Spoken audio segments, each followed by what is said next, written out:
시편 23편 1절에서 6절까지의 말씀 제가 봉독하겠습니다. 여호와는 나의 목자시니 내게 부족함이 없으리로다. 그가 나를 푸른 풀밭에 누이시며 쉴 만한 물가로 인도하시는도다. 내 영혼을 소생시키시고 자기 이름을 위하여 의의 길로 인도하시는도다. 내가 사망의 음침한 골짜기로 다닐지라도 해를 두려워하지 않을 것은 주께서 나와 함께 하심이라. 주의 지팡이와 막대기가 나를 안위하시나이다. 주께서 내 원수의 목전에서 내게 상을 차려주시고 기름을 내 머리에 부으셨으니 내 잔이 넘치나이다.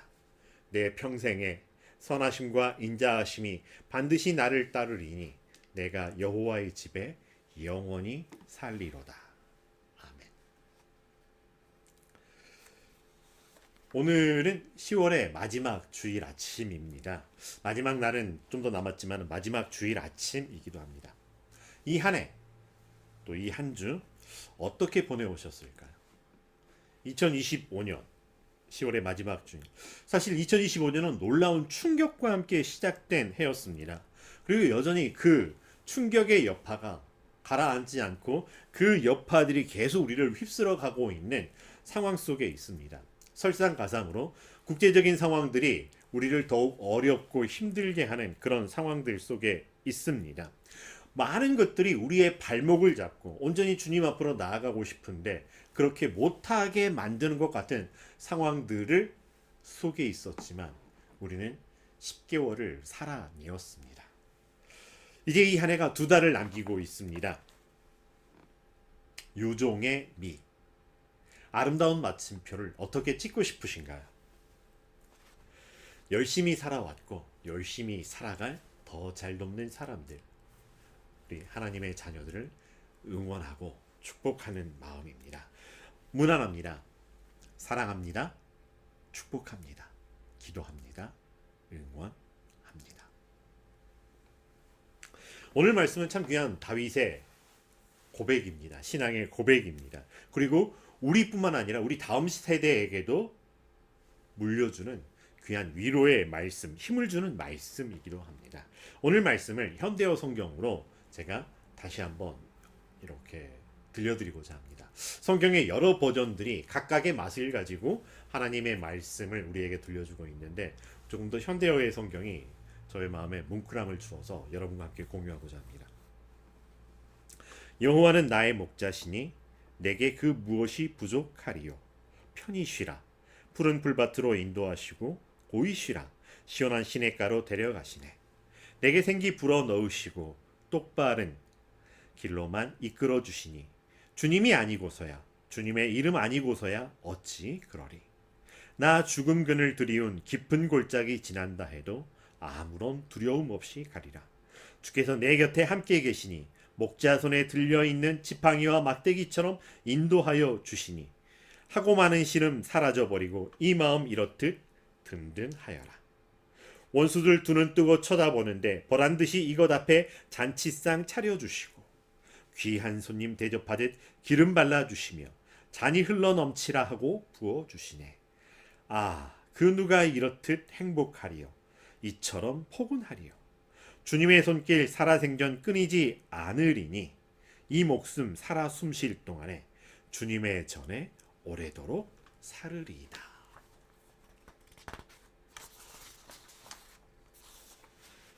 주님, 여호와는 나의 목자시니 내게 그 무엇이 부족하리요.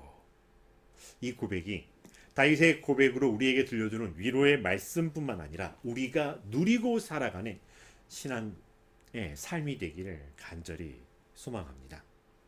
한 절의 말씀이지만 두 개의 문장으로 구분해 봅니다. 여호와는 나의 목자이십니다. 내게는 부족함이 없습니다.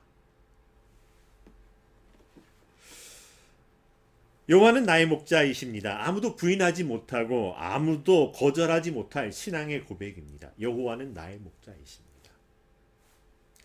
목동의 경험을 가지고 있었던 다윗은 그 삶의 자리에서, 자신의 삶의 자리에서 문득 경험한 하나님의 사랑과 은혜가 목자와 같구나 깨닫게 된 하나님의 은혜 한 조각을 여호와는 나의 목자시니, 이거는 목자가 어떠하다라고 하는 것을 보았고 느꼈다라고 하는 것이겠죠.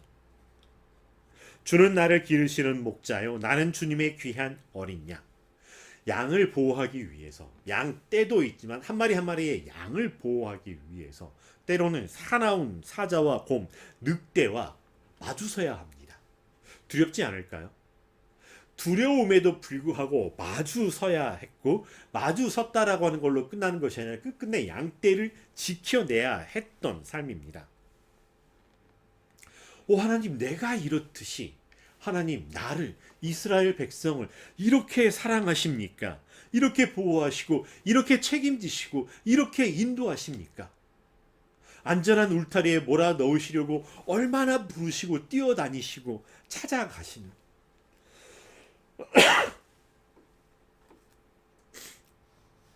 그런 목자이시구나. 오늘 내게 일용할 양식이 있고 누울 자리가 있고 인도하는 든든한 목자가 있으니 내가 부족함이 없다라고 하는 것일까요? 뭐가 내게 부족하겠느냐? 하루 이틀의 삶이 아니었습니다. 짧은 기간이 아니라 살아오는 인생 여정 동안에 그의 삶의 경험들이 그것을 고백합니다.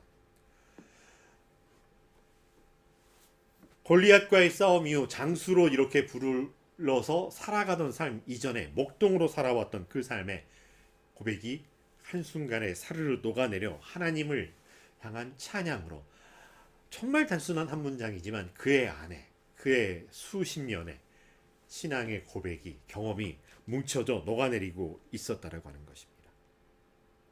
여호와는 나의 목자이십니다. 그분만으로 그분 안에서 그분과 함께하며 나는 부족함을 알지 못했습니다. 근데 여러분 이 고백이 우리의 고백이 되기를 원하지만 정말 우리는 우리 삶에서 부족함이 없다고 생각하십니까? 우리 삶은 정말 매 순간순간 날마다 무언가 흘러넘치고 충만하고 그래서 아쉽거나 부족함이 없는 그런 삶이었을까요? 충만하다, 넘쳐 흐른다, 풍족하다라고 하는 단어가 조금 부담스럽다면 여호와가 나의 목자이시니 나는 그럭저럭 살만 했습니다. 이렇게 표현하는 게 적절할까요? 다윗의 집안이 풍족했는지 부족했는지는 잘 모르겠습니다. 그러나 대략의 이런 성경의 말씀과 흐름들을 보았을 땐 부자 보아스의 이렇게 자녀였었고 손주였었고 자손이었고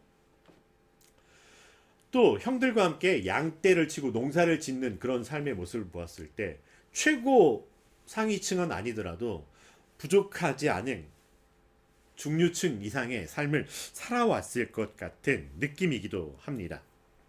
지역사회 유지 정도라고 하는 먹고 살기 걱정 없었죠. 그래서 할 일이 없어 전전긍긍할 만한 무료한 삶을 살았던 것도 아니었었고요.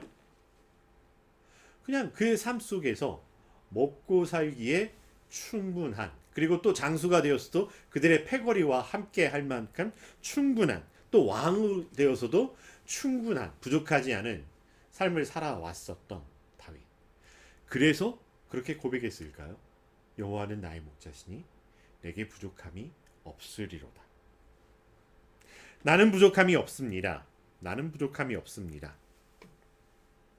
아니면 우리가 배운 대로 항상 기뻐하고 쉬지 말고 기도하고 범사에 감사해야 되기 때문에 이런 일에도 저런 일에도 좋은 일에도 나쁜 일에도 감사 다 감사해야 돼. 배워서 알고 있었기 때문에 배운 대로 그저 부족함이 없습니다 라고 되뇌었던 걸까요?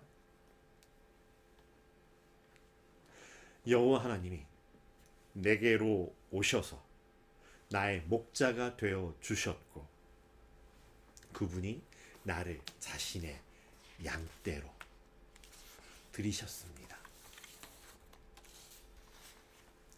그 안에서 나는 여호와 하나님이 나의 목자이심을 큰 은혜로 받았습니다.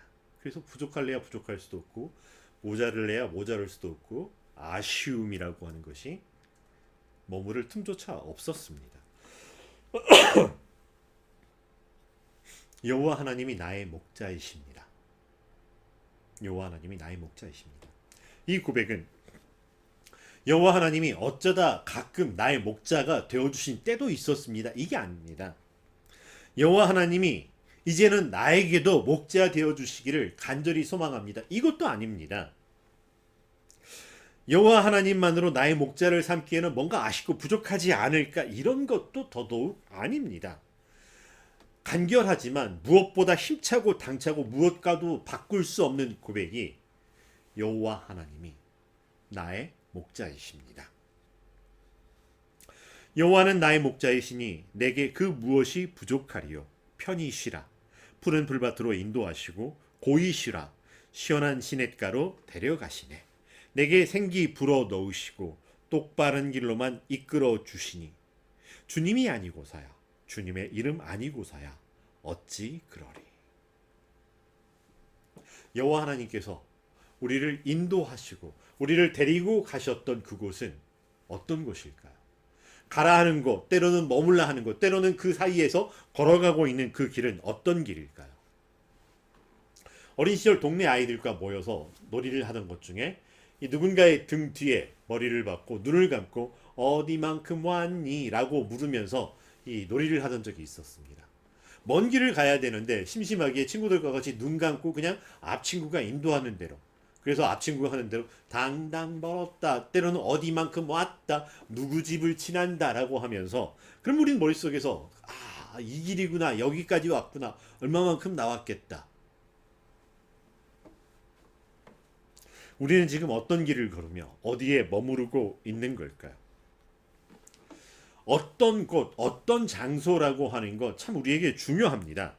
이곳이 험한 길일지 안전한 길일지, 이곳이 푸른 풀밭과 시원한 시냇가일지 아니면 사자굴 우리 늑대 앞에 있는 곳인지.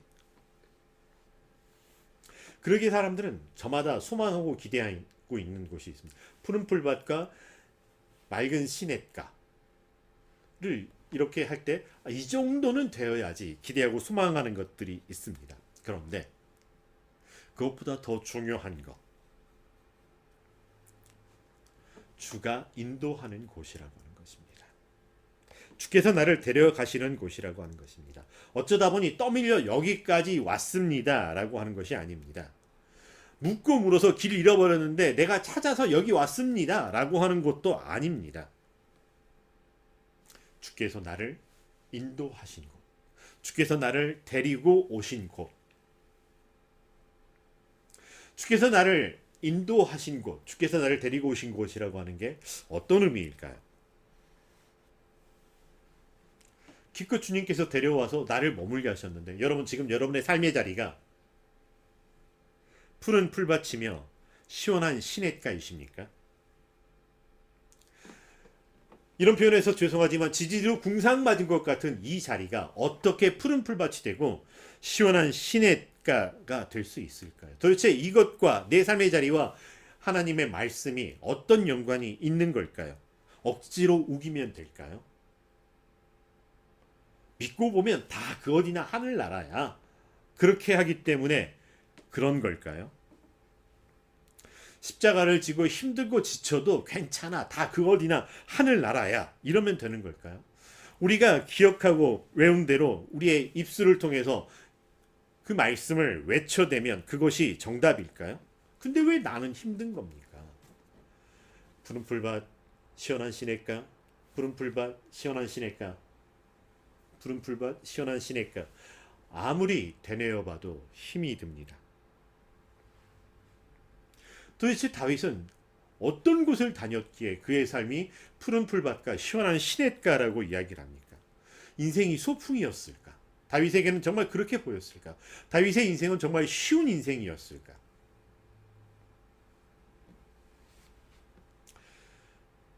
우리가 아는 것처럼 다윗 그렇게 순탄하고 순적한 길만 걸어왔던 사람은 아니었습니다.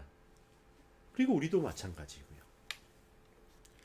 내 삶이 지금 어떤 상황이고 어떤 곳에 있는지 정하는 이정표와 같은 중요한 지표를 다윗은 이렇게 한 가지로 고백을 합니다. 여호와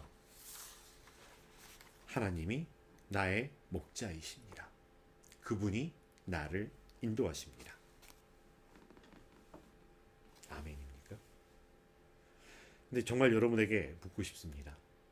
나를 인도하고 있는 분, 나를 지금 이끌고 데리고 가고 있는 분은 누구신가요? 정말 하나님이신가요? 아니면 하나님이라고 쓰고 있지만 자꾸 곁눈질로 다른 것을 보고 있는 건 아닌가요? 아니면 하나님인 줄 착각하고 다른 것을 끌어다가 놓고서 세상의 부귀영화,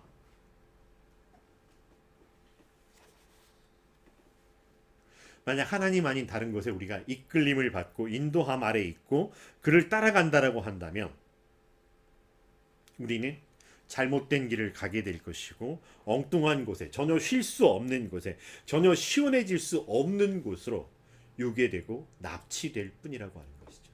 지금 캄보디아에 일어났던 그런 일들, 많은 돈을 벌 수 있다, 쉽게 돈을 벌 수 있다 라고 정말 믿을만한 사람을 통해서 이야기를 들려주어서 갔지만 그 길의 끝에 얼마나 힘든 일이 있었는지. 여호와는 나의 목자이십니다. 나는 그분의 인도하심을 받고 있습니다.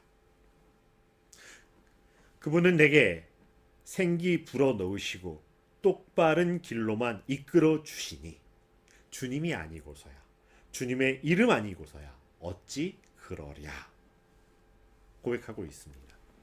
주님만이 우리에게 생기를 불어넣어 주십니다. 가끔 우리가 뭔가 힘차지는 삶을 살 때가 있습니다.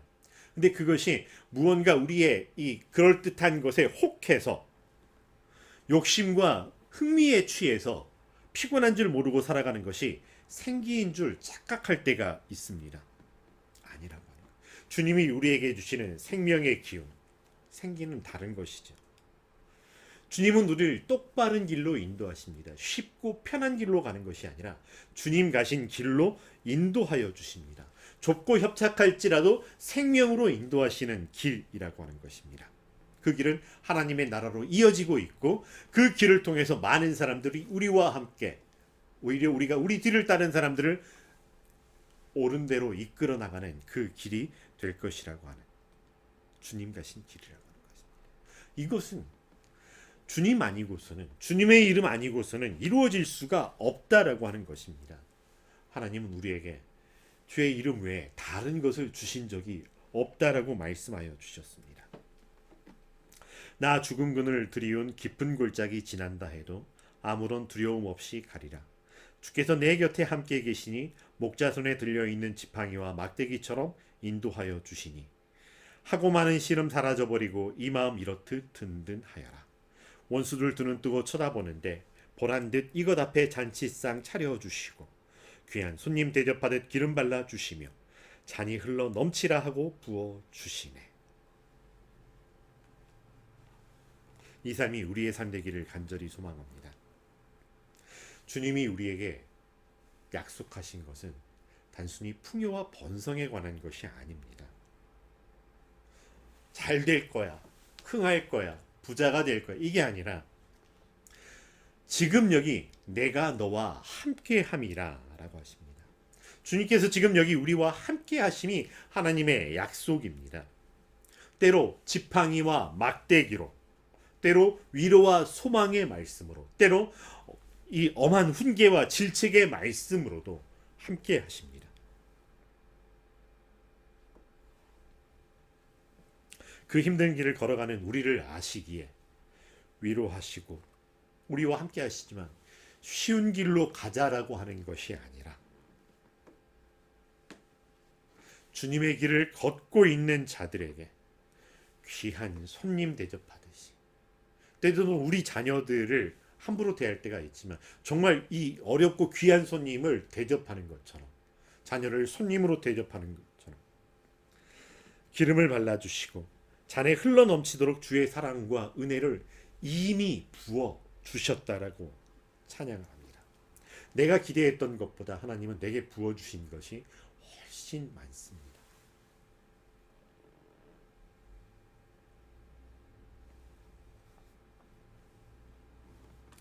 내게 부어주신 것이 많아서 부족한 없는 삶이 아니라 지금 우리의 삶에 하나님이 함께 하시기, 내 잔으로는 그분을 담아내지도 못한, 그분 외에는 다른 것이 들어갈 틈조차 없는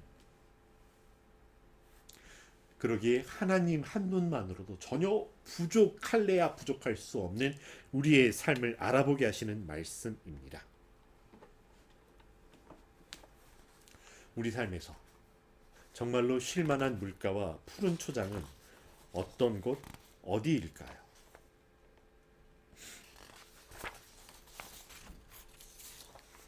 도대체 우리는 언제쯤 편히 쉴 수 있을까요? 때로 그렇게 고백을 하기도 합니다. 하루하루를 살아도 고단한 인생길. 내일이 오는 것이 때로는 기대될 때도 있지만 정말 내일이 오는 것이 부담이 되는 그런 인생길. 때로는 죽음이 드리운 것 같은 두려움 넘쳐나고 많은 시름들이 끊임없이 솟아나는 우리의 인생길이기도 합니다. 내 원수들이 두 눈 부릅뜨고 나를 노려보고 있는 그 생생한 현장입니다. 그것이 매일매일 같은 우리의 삶의 자리입니다.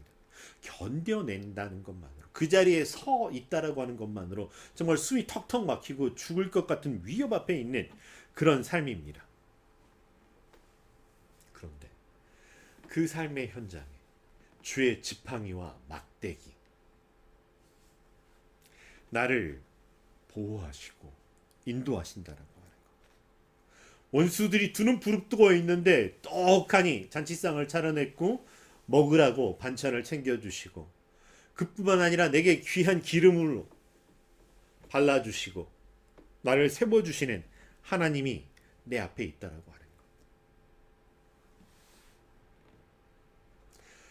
맛있는 음식이나 귀한 대접이 중요한 게 아니라 주님이 지금 나와 함께 계십니다. 나를 하나님 앞에, 주님 앞에 세워 놓으셨다라고 하는 것입니다. 우리 풍랑이를 걸어갔던 베드로, 예수님의 제자 베드로의 이야기를 기억합니다. 사나운 바람 불고 물결 이렇게 일렁이고 있는 그 갈릴리 호수. 예수님께서 걸어오시니 다들 무서워하는 중에 베드로는 나도 무리를 걷게 하여 주십시오라고 벌떡 일어나서 주님께 그냥 물 위로 뛰어가 예수님을 향해 달려갑니다. 그 길은 어떤 길이었을까? 두 가지 길로 봅니다. 하나는 여전히 사나운 물결 휘몰아치고 있는 그 풍랑의 길입니다. 또 하나는 주님만 바라보고 가는 길입니다. 두 가지가 묘하게 함께 공존하고 있는 길이었습니다. 내 눈이 어디를 바라보느냐? 베드로가 무엇을 바라보았느냐? 주님을 바라보고 주님 앞에서 우리와 함께 하시는 주님과 함께 걷는 길. 그렇게 주님이 우리와 함께 하는 곳. 때로 잠깐 스치듯 우리를 쓰다듬어 주시는 그 주님의 손길이, 때로는 우리를 바라보시는 주님의 그 눈길 한 번으로도 우리는 푸른 풀밭, 쉴만한 물가의 삶으로 초대되어 있다라고, 이미 초대되어 있다라고. 그 누가 이렇듯 행복하리요, 이처럼 포근하리요. 주님의 손길 살아생전 끊이지 않으리니 이 목숨 살아 숨쉴 동안에 주님의 전에 오래도록 살으리이다. 우리는 하나님의 나라를 이해할 때 천국이라고 하는 단어를 사용하기도 합니다. 하늘나라. 하늘나라라고 하는 말은 이 땅과 대비되는 말로 사용이 되고 있습니다. 그러다 보니 우리가 하나님의 나라를 이해할 때 죽은 이후에 가는, 심판 이후에 누리게 되는 세상으로 그렇게 이해할 때가 있습니다. 하지만 죽은 이후에 갈 수 있는 곳이 하나님의 나라가 아니라고 하는 것입니다. 예수님은 이미 하나님의 나라가 임하였다라고 말씀하여 주시고 계십니다. 다윗의 고백, 여호와의 집에 주님의 전에 내가 영원히 살리라고 고백합니다. 현대어 성경에서 주님의 전에 오래도록 살으리라고 고백을 하고 있습니다. 죽은 이후에요? 아니요. 이 목숨 살아 숨 쉴 동안에라고 고백하고 있습니다. 목동의 일을 할 때에도, 장수로서의 그의 삶을 살아갈 때도, 왕이 되어 그 책무를 다하고 있을 때에도 그는 모든 것을 제껴두고 저는 주님의 전으로 갈게요 라고 주님 전에 가서 하루 종일 살고 돌아오는 길이 아니었다라고 하는 거죠. 그 어느 곳에 있었던지 하나님 앞에 있었고 함께 하시는 하나님을 알아보고 있었기에 그 어디나 주님의 전이었고 주님이 함께 하시는 거룩한 땅이었었고요. 구약의 시대 제단을 쌓는 곳, 성막이 있는 곳, 예루살렘 성전이 있는 곳은 정말 중요했습니다. 지금도 정말 중요한 의미를 갖추고 있습니다. 성물이기 때문에 그렇게 되는 것이 아니라 주님이 계시기에 그 의미를 갖추게 된다라고 하는 것입니다. 다윗은 그 주님이 머무르는 그 머물러야 하는 성전이 아니라 지금 여기 나와 함께 하시는 주님 앞에 날마다 있기에 이 목숨 살아 숨쉬는 동안 주님의 전, 주님의 앞에 여호와의 집에 머무르겠다라고 고백을 하고 있는 것입니다. 나는 주님 앞에 있습니다. 다윗의 삶은 여호와의 집에 거하는 주님의 전에 살고 있는 삶이었습니다. 여러분, 집만큼 안전한 곳이 없습니다. 하지만 누구 집이냐에 따라 다르겠죠. 누구와 함께하는 집이냐. 정말로 이 집의 주인 되시는 여호와 하나님의 내 아버지의 집에 있는지, 아니면 이 집에서 하나님은 온데간데 없고 다른 무언가가 주인 노릇하고 있는 집인지. 여호와의 집에 부족함이 없었습니다. 남과 비교해서 많다 적다의 개념이 아니라 내가 갖고 있고 내가 하고 있는 일에 많고 적음을 따라서 평가하는 이야기가 아닙니다. 주님 앞에 있고 주님 사랑 누리고 있고 주의 지팡이와 막대기 아래 보호하고 인도하시고 우리를 이끌어 가시는 곳에 함께 머무르고 있음에 대한, 그것은 무엇을 먹든지 무엇을 마시든지 무엇을 하든지 어떤 상황 어떤 장소에 있든지 내 소유와 신분이 무엇이고 내 명예가 무엇인지가 아니라 그냥 내가 하나님 앞에 있기에, 내가 너의 아버지라 말씀하시는 하나님 앞에 있기에 이루어질 수 있는 고백입니다. 오늘 이 시편의 말씀이 우리의 고백되기를 간절히 소망합니다. 고백만이 아니라 우리의 삶의 누림이 되기를 간절히 소망합니다. 여호와는 나의 목자이시니 내게 부족함이 없으리로다. 그가 나를 푸른 초장에 인도하시고 쉴 만한 물가로 인도하시는도다. 내 영혼을 소생시키시고 자기의 이름을 위하여 의의 길로 인도하시는 다윗의 자녀, 내가 영원히 여호와의 집에 거하리로다. 나의 원대로 누리는 삶이 아니라 하나님이 우리에게 베풀어 주신 은혜 안에서 하나님의 뜻대로 누림이 되는 이 한 주간 되시기를 주의 이름으로 축원합니다. 기도하겠습니다. 사랑과 은혜가 충만하신 여호와 하나님, 감사합니다. 우리가 무엇이 간데 하나님 우리를 찾아와 주시고 우리와 함께하여 주시는지요. 우리의 삶이 우리의 눈에 보이는 대로 우리가 기대하는 대로 살아가는 삶이 아니라 주의 말씀대로 살아가는 삶, 아버지의 집에 거하는 자의 삶이 되게 하여 주시고 여호와 하나님만이 나의 목자 되어 순종하며 따라가는 삶이 되게 하여 주시옵소서. 예수님의 이름으로 기도합니다.